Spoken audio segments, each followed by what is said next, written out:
આ દુનિયામાં લાજ કોણ રાખે છે એ તો કહો.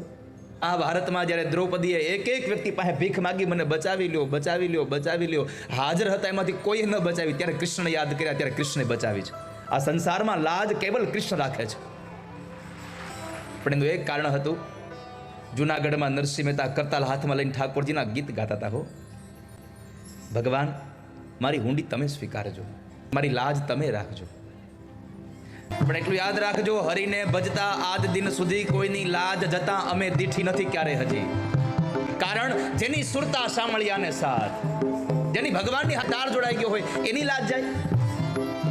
મહાભારતના યુદ્ધમાં લખ્યું છે, ભારતના ગ્રંથમાં લખ્યું છે કે જ્યારે દ્રૌપદીજીને જ્યારે ક્યાંયથી સહારો ન મળ્યો ને, ત્યારે આંખો બંધ કરી અને સાડીનો એક છેડો દાંતની વચ્ચે દબાવ્યો અને જ્યારે ભગવાનને પ્રાર્થના મંડી કરવા અને તાર ભગવાન સાથે જોડાયો ને, પછી પરમાત્મા એની સાડીની હારે જોડાઈ ગયા, સાડી બની ગયા હતા.